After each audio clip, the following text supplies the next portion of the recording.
सदियों पुरानी गाथा है। अयोध्या के राजा दशरथ शिकार पर निकले थे।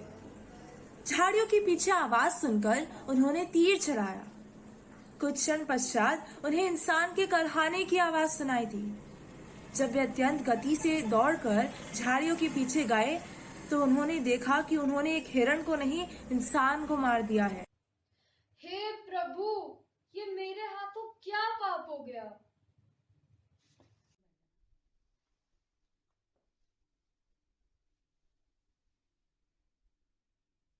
ये मेरा पुत्र नहीं है।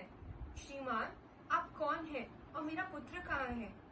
मुझे क्षमा कीजिए देवी, मेरी एक भूल के कारण आपका पुत्र मृत्यु प्राप्त हो गया।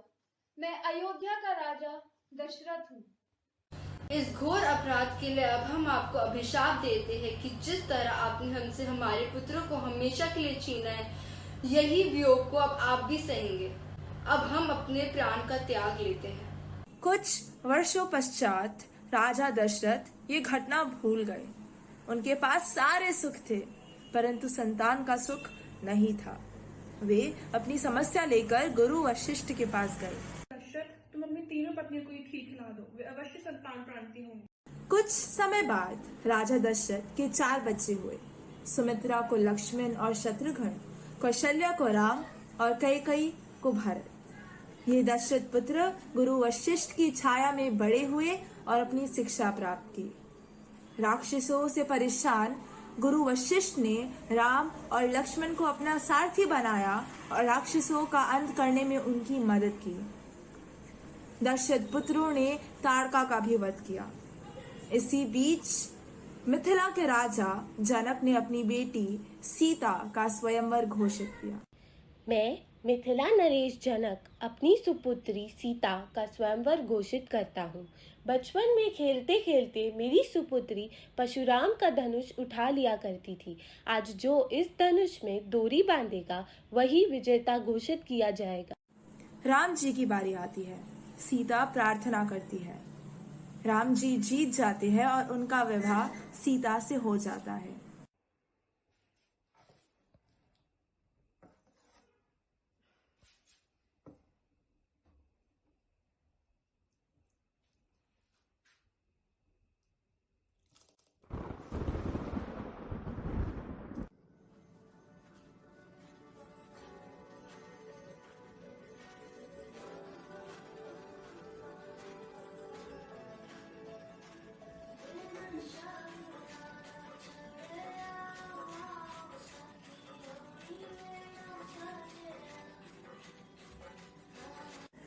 कुछ वर्षों तक अयोध्या फलती फूलती रही। नर नारी अपने राजकुमार से बहुत प्यार करते थे। उनका भविष्य सुखद आशाओं से भरा हुआ था। सपने में मुझे एक भयानक भविष्य दिखा। आने वाला समय कठिन है। मैं बूढ़ा हो रहा हूँ, मेरा स्वास्थ्य गिरता ही जा रहा है।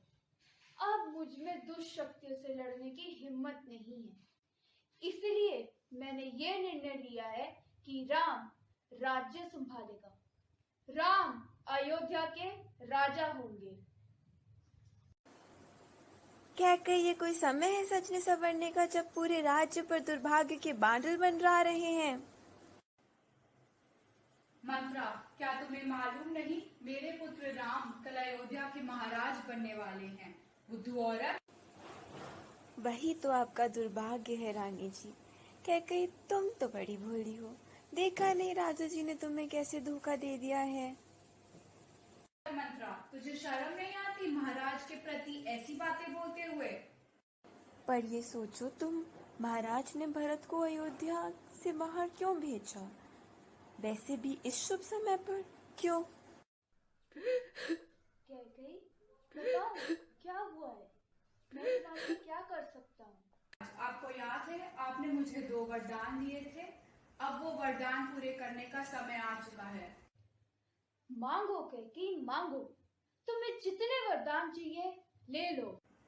नहीं, मुझे केवल वही 2 वरदान चाहिए। पहला, राम को 14 वर्षों का वनवास, और दूसरा, मेरे पुत्र भरत को अयोध्या का राजा घोषित किया जाए।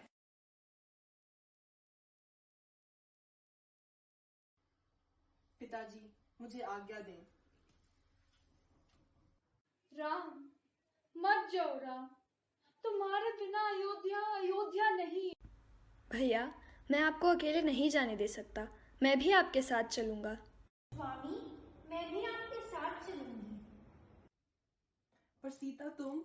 जो पति का धर्म है वो ही स्त्री का धर्म है। अब जो आपका भाग्य है वो ही मेरा भाग्य है। चिंता मत करिए माँ, यह 14 वर्ष वन में जल्दी ही निकल जाएंगे। अच्छा मेरे बेटे। राम राम, तुम्हारे जाओ ये राजगद्दी है, तुम्हारे बिना अयोध्या अयोध्या नहीं है। मत जाओ राम, मत जाओ राम। राम, लक्ष्मण और सीता वनवास को जाते हैं। 6 महीने बीत जाते हैं। राजा दशरथ का महल अंधकार में डूबा रहता है। राम, राम, मेरे बेटे, मुझे क्षमा करना। राम, ये संसारिक पीड़ाओं से मुक्त हो चुके हैं। कैकेयी के बेटे भरत को तुरंत अयोध्या बुला लिया गया। भरत राम को सूचना देने के लिए वन जाता है। क्या कहा तुमने मेरे भाई? हमारे पिता नहीं रहे? हाँ भैया, स्वर्ग को सुधार गए हैं पिताश्री। पिताश्री, मुझे क्षमा कीजिए पिताश्री। भैया, पहले आप मेरी बात सुनिए। मुक्त कीजिए मुझे अपनी माँ के अपराध से। वापस चलिए और अपना राजपाट संभाले और उसे स्वीकार करें, जो केवल आपका है भैया, आपका। भरत, हमारी माँ ने जो किया है वह प्रश्न नहीं है। महाराज दशरथ की ये आज्ञा थी कि तुम सिंहासन को संभालो और मैं 14 वर्ष वन में बिताऊं। इसलिए हमारा ये कर्तव्य है कि हम उनकी आज्ञा का पालन करें। अब आपकी आशा है, अब मुझे कोई चिंता नहीं, परंतु मैंने भी एक निश्चय किया है। इस राज्य को मैं कभी अपना स्वीकार नहीं करूंगा। ये केवल आपका है। कृपया मुझे आशीर्वाद दीजिए कि मैं इस राज्य को साहस और धैर्य से बिताऊं। अब मैं आपका इंतजार करूंगा भैया।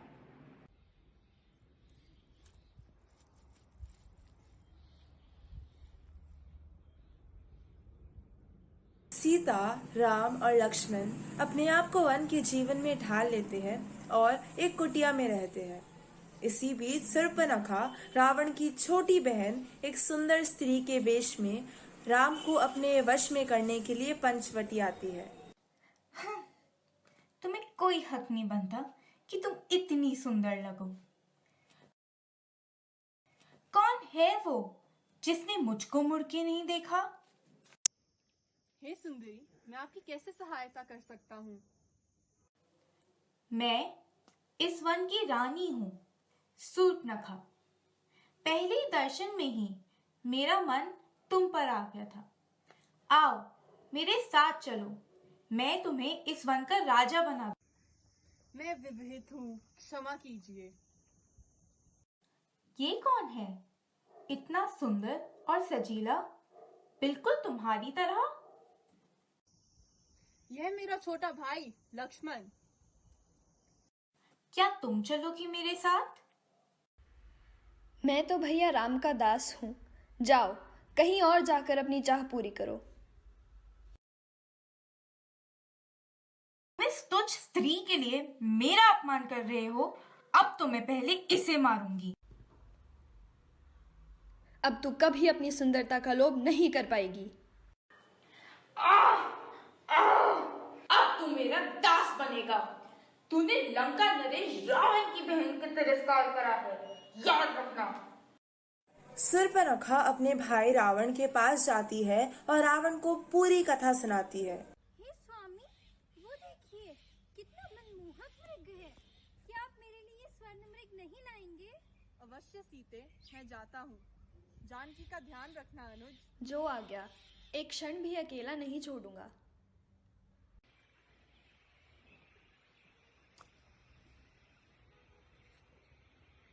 सीते! भ्राता लक्ष्मण, वह तो आर्य की पुकार थी। नहीं मैया, यह माया है। नहीं नहीं, वे आर्य की ही पुकार थी। मैं उनकी ध्वनि को पहचानती हूँ। कहीं तुम भयभीत तो नहीं? क्षत्रिय भय से परे है। मैं जाता हूँ।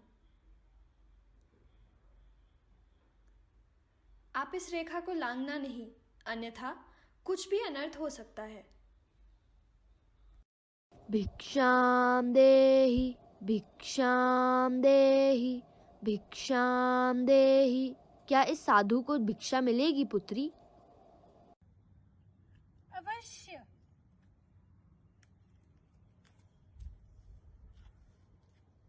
कृपया ये फल ग्रहण कीजिए। मैं त्यागी हूँ पुत्री, किसी भवन की छाया भी मेरे लिए वर्जित है। तुम इस रेखा से बाहर आकर भिक्षा दो। नहीं नहीं, मैं ये लक्ष्मण रेखा नहीं लांघ सकती हूँ। अपमान, घोर अपमान। मैं तुम्हारे दान का भूखा नहीं। देना है तो यहाँ आकर दो, वरना मैं जाता हूँ।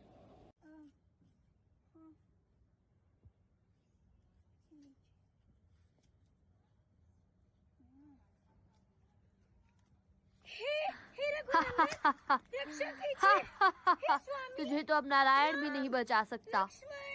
दुष्ट रावण, असुर, ये अन्याय है पापी।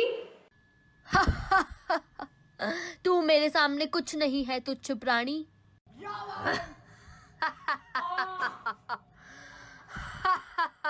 क्षमा करे माते, मैं आपको पहचान नहीं पाया। सीते! सीते! सीता मैया, सीता मैया। पक्षीराज, तुम्हारी यह दशा किसने की? माता सीता, मैं रावण, लंका, 2 पर्वत शिखर। जय श्री राम। हे नारायण, यह क्या अनर्थ हो गया। यह सब मेरा दोष है, मुझे क्षमा करें भ्राता। लक्ष्मण, दोष तुम्हारा नहीं, मेरा है। मुझे मरीज को मार ही देना चाहिए था। हे सीते, मेरी अर्धांगिनी, मैं ये अधर्म अवश्य रोकूंगा। देखिए भ्राता, यही है वो 2 पर्वत। मार्ग तो बड़ा दुर्गम दिखता है। इनसे पूछते हैं सुग्रीव कहाँ मिलेंगे। वही हमारी मैया सीता को वापस लाने में हमारी मदद कर सकते हैं। हे प्रभु, आप कौन हैं? यह मेरे बड़े भैया राम और मैं इनका अनुज लक्ष्मण। क्षमा करें प्रभु, मैं वारन आपको पहचान ना सका। बड़े बड़े विचित्र हो, अपनी पहचान बताए बिना ही चरण छूने चले हो। हाँ, खेल तो मेरे अच्छे होते ही हैं। हनुमान, हमारी सुग्रीव से भेंट करना निश्चित करें। अवश्य प्रभु। मैं दशरथ पुत्र राम आपसे विनती करता हूँ कि आप मेरी सहायता कीजिए। वो दुष्ट रावण मेरी प्रिय सीता का हरण कर उसे लंका ले गया है। क्या आप और आपकी सेना हमारी सहायता करेंगे? बहुत वर्ष पहले मेरे भाई बाली की एक असुर से लड़ाई हुई थी। जब वह बहुत दिनों पश्चात मुझे न मिला तो मुझे लगा कि वह मृत्यु से प्राप्त हो गया था। मैंने राज्य का स्थान ग्रहण कर लिया था।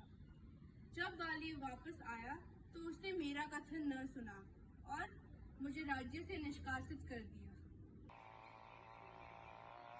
मैं बाली को मारने के लिए तुम्हारी सहायता करने के लिए तैयार हूँ। मुझे बस अधर्म का विनाश करना है। मुझे इस संसार को दिखाना है कि किसी स्त्री पर अत्याचार करने का क्या फल भुगतना पड़ता है। अब यह संसार देखेगा एक महायुद्ध जिसे अनंत तक स्मरण रखा जाएगा। आप बहुत ही ज्ञानी एवं धर्मनिष्ठ प्रतीत होते हो। आप कोई देव हो श्री राम। किंतु अब आप क्या करेंगे हनुमान? प्रभु सुग्रीव, श्री राम पर विश्वास रखें। मुझे उन पर पूर्ण विश्वास है। हनुमान, आज्ञा प्रभु। मेरी यह मुद्रिका लो और रावण के महल में जाकर देवी सीता को दे दो। उनसे कहना मैं जल्द ही उन्हें लेने आऊंगा। प्रणाम माते, मैं हूँ हनुमान, श्री राम का भक्त। मेरे स्वामी, प्रतीत होता है कितने बरस बीत गए ये नाम सुने। ये अंगूठी मेरे प्रभु ने दी है देवी। प्रभु का संदेश है कि वह आपको जल्दी ही लेने आएंगे, परंतु क्या नंदन? प्रभु का संदेश है कि इस प्रकार देखकर मेरा मन अशांत हो गया है। आप बोले तो मैं आज ही आपको लेकर चलता हूँ। नहीं अंजने, यहाँ कई ऐसे और लोग हैं जिन्हें रावण की क्रूरता को झेलना पड़ता है। मैं ये अशोक वाटिका तब तक नहीं छोड़ के जा सकती जब तक क्रूरता का अंत नहीं हो जाता, जब तक रावण का अंत नहीं हो जाता। मूर्ख वानर, मेरे राज्य में आने का दुस्साहस। कारी लंकेश, देवी सीता को यहाँ रखकर घोर अपमान किया है। तुझे इसका परिणाम भुगतना पड़ेगा। तेरा ये साहस लंकापति रावण को धमकाता है। इसे बंदी बनाओ। वानर को अपनी पूंछ बहुत प्यारी होती है। इसकी पूंछ पर आग लगाओ और इसे नगर में घुमाओ। कौतुक रहेगा। तुझे और उस तुच्छ राम को मृत्यु दूंगा।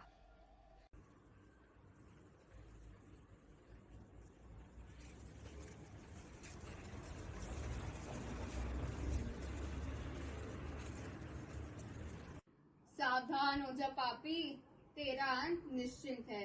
प्रभु श्री राम आ रहे हैं। युद्ध में राम जी, लक्ष्मण जी, हनुमान, अंगद आदि अनेक वीरों के द्वारा रावण के अनगिनत सैनिक और रिश्तेदार वीरगति को प्राप्त हुए। तब रावण ने अपने छोटे भाई कुंभकर्ण को युद्ध में भेजने का आदेश दिया। कुंभकर्ण को जगाना आसान नहीं था। वह 6 महीने सोता था और एक दिन जागता था। अनेक प्रयत्न करने के बाद कुंभकर्ण को जगाया गया। उसने जागने के बाद अपने भाई रावण से कहा। हनुमान और सुग्रीव से मिलने के बाद श्री राम ने वानर सेना का गठन किया और लंका की ओर चल पड़े। जब वानर सेना लंका पहुंची तब वानर सेना और राक्षस सेना के बीच घमासान युद्ध शुरू हो गया।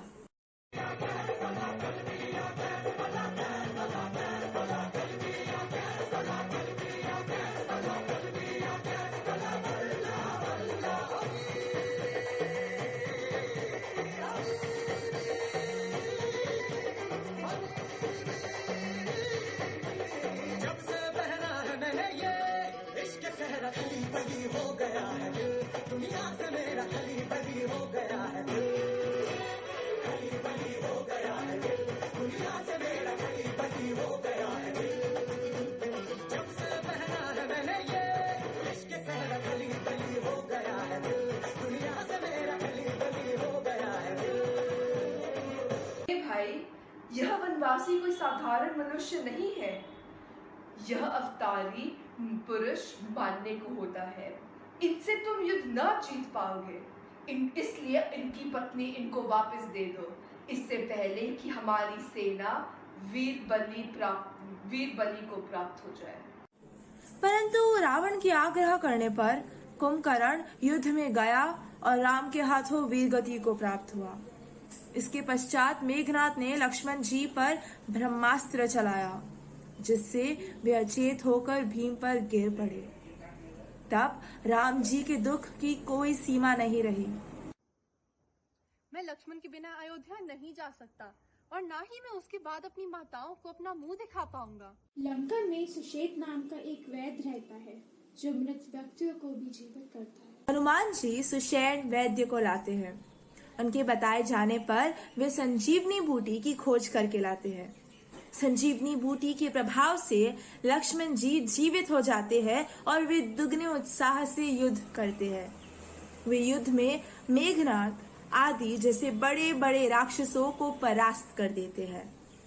राम जी रावण को मारने का अत्यधिक प्रयत्न करते हैं, परंतु वे जितनी बार भी उसका सिर काटते उतने ही सिर वापस आ जाते हैं। मेरी सारी शक्तियों का प्रयोग करने के बाद भी रावण क्यों नहीं मर रहा? प्रभु, रावण की नाभि में एक अमृत कलश है। जब तक इसे नहीं सुखाओगे रावण नहीं मारा जाएगा। इसके पश्चात राम जी रावण की नाभि में एक अग्नि बाण मारकर रावण का अंत कर देते हैं।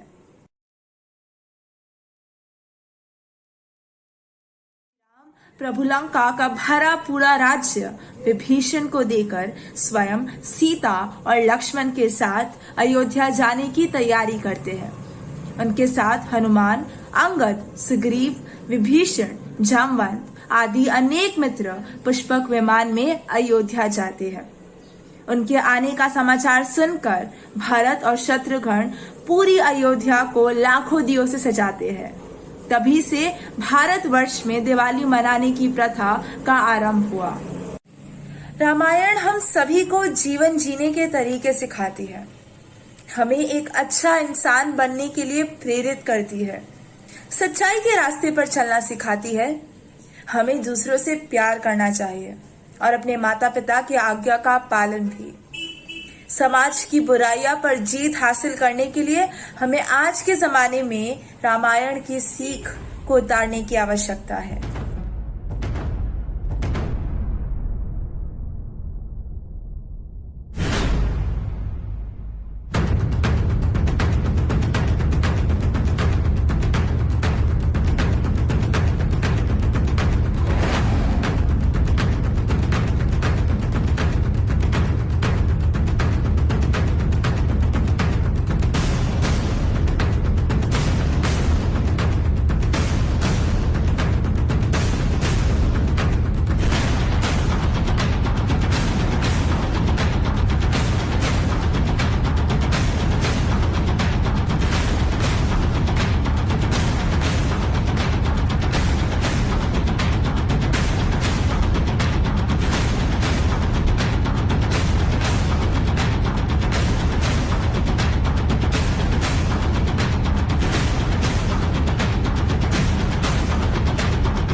महाराज बनने वाले हैं।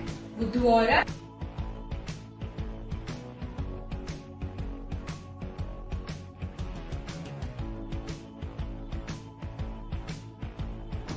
प्रणाम माते, मैं हूँ श्री राम।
साल वे मैनू कदे तले जिया कर तू शॉपिंग माल वे मेरे नाल दिया सब पार्लर सजदियां रहदियां हाय हाईलाइट करा दे मेरे काले बाल वे किथों सजा तेरे लिए सारे सूट पुराणिया हाय पुराणिया मैनू लहंगा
आयुष्मान भवा।